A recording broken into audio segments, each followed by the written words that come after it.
Olá, seja bem-vindo ao CH2. O conto de hoje é sobre a Bela Adormecida. Vamos ver o que os irmãos Greens têm para falar sobre esse conto. Então, sem mais delongas, vamos para a história.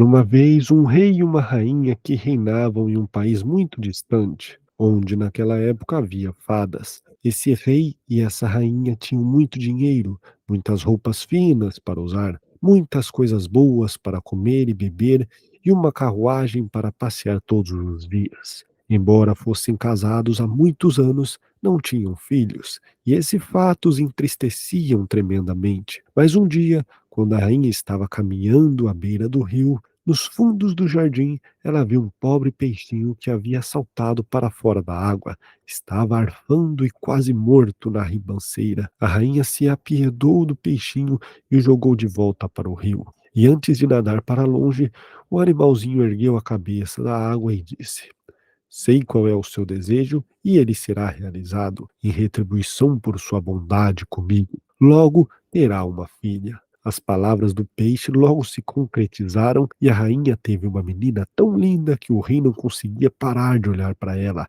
todo alegre. Disse que daria um grandioso banquete e uma festa para mostrar a criança para todo o reino. Então ele convidou seus familiares, nobres, amigos e vizinhos. E a rainha disse: Também convidarei as fadas, pois elas podem ser bondosas e gentis com a nossa pequena. Havia 13 fadas no reino. Porém, o rei e a rainha tinham apenas 12 pratos de ouro para lhe servir o banquete. Então eles foram forçados a desconsiderar uma das fadas sem nem sequer convidá-las. As 12 fadas compareceram, cada uma com um chapéu vermelho pontudo na cabeça, sapatos vermelhos de salto alto nos pés e uma longa varinha branca na mão. E depois que o banquete havia terminado, elas se reuniram em um círculo e deram seus melhores presentes à princesa. Uma lhe deu a bondade, outra a beleza, outra a riqueza, e assim por diante, até a menina ter tudo o que havia de bom no mundo. Quando a 11ª tinha acabado de abençoá-la, um grande estrondo foi ouvido no pátio e chegou a notícia de que a 13ª fada havia aparecido, com um chapéu preto na cabeça, sapatos pretos nos pés e uma vassoura na mão. E logo em seguida, ela entrou no salão. Como não tinha sido convidada para o banquete, estava muito zangada e reprimiu o rei e a rainha severamente e procedeu com a sua vingança. Ela gritou: A filha do rei será, em seu 15º ano de vida, ferida em uma roca e morrerá. Então a 12ª das fadas amistosas, que ainda não havia concedido sua dádiva, manifestou-se e disse que aquele desejo perverso deveria ser realizado, mas que ela poderia abrandar sua maldade. Então seu presente foi que a filha do rei não morresse quando se ferisse na roca, apenas dormisse por 100 anos. O rei, no entanto, ainda esperava salvar a sua querida filha da crueldade iminente. Então ordenou que todas as rocas do reino fossem levadas até o castelo e queimadas. E todas as dádivas concedidas pelas primeiras 11 fadas foram concretizadas durante esse tempo, pois a princesa era tão bela, educada, bondosa e sábia que todos que a conheciam a amavam. Aconteceu que no exato dia em que ela completou 15 anos de vida, o rei e a rainha não estavam em casa e a jovem ficou sozinha no palácio. Ela ficou perambulando pelo castelo, bisbilhotando todos os cômodos e recintos, até finalmente chegar a uma torre antiga, para a qual havia uma escadaria estreita que terminava em uma portinhola. Na portinhola havia uma chave dourada, e quando a princesa girou, a porta se abriu e lá dentro havia uma velha senhora trabalhando avidamente em sua roda de fiar. Minha nossa, disse a princesa, o que essa senhora está fazendo aqui? Fiando, respondeu a velha, sacudindo a cabeça e cantarolando uma canção enquanto a roda entoava nhec, nhec. Como é linda a maneira como essa pecinha gira, exclamou a princesa, pegando a roca e tentando manuseá-la. Mas ela mal tinha tocado na ferramenta quando a profecia da fada se cumpriu. O fuso a feriu e ela desabou inanimada no chão. Contudo, ela não estava morta, apenas tinha entrado em um estado de sono profundo. O rei e a rainha, que tinha acabado de chegar em casa, bem como toda a sua corte, também adormeceram. Os cavalos nos estábulos, os cachorros no pátio, as pombas no telhado e até mesmo as moscas adormeceram nas paredes. O fogo na lareira parou de queimar e dormiu. O espeto parou de girar. O ganso que nele estava fincado para o jantar do rei ficou imóvel. E a cozinheira, que estava naquele momento puxando seu ajudante pelos cabelos para lhe dar uma bronca por algo que ele havia feito de errado, soltou-o e ambos caíram no sono.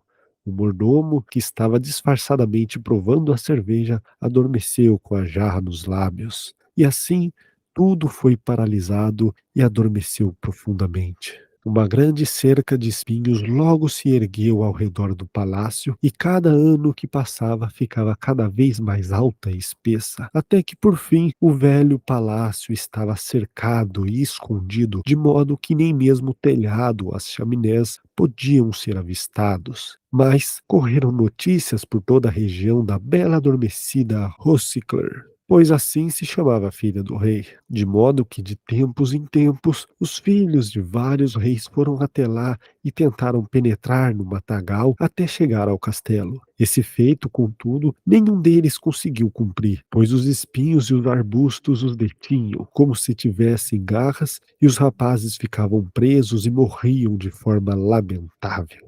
Após muitos e muitos anos, o filho de um rei apareceu por aquela região. Um velho contou a ele a história do matagal de espinhos e do lindo palácio que ficava atrás dele. E como uma princesa maravilhosa chamada Rossicler lá jazia adormecida juntamente com toda a sua corte. Ele também contou como havia ouvido do avô histórias de muitos, muitos príncipes que tinham ido até lá e tentado vencer o matagal, mas que todos haviam ficado presos e morrido. Então o jovem príncipe disse: "Nada disso me afugentará.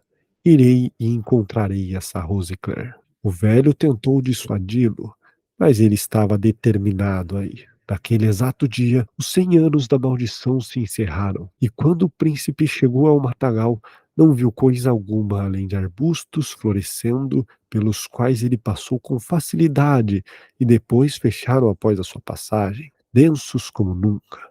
Então ele finalmente chegou ao palácio e na corte estavam os cachorros adormecidos, os cavalos estavam parados nos estábulos, e no telhado as pombas empoeiradas dormiam profundamente, com as cabeças escondidas debaixo das asas. E quando ele entrou ao palácio, as moscas estavam dormindo nas paredes, o espeto continuava imóvel, o mordomo segurava a jarra de cerveja junto aos lábios, prestes a tomar um gole.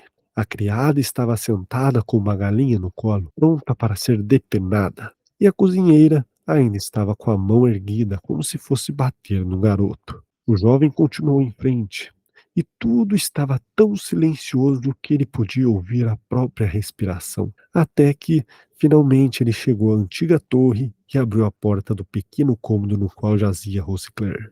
E lá estava ela, dormindo profundamente em um sofá perto da janela. Ela era tão linda que o príncipe não conseguia tirar os olhos dela.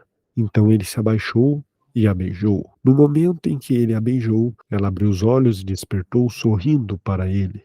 Eles saíram juntos. Logo o rei e a rainha também estavam acordados e toda a corte, e todos se entreolhavam admirados.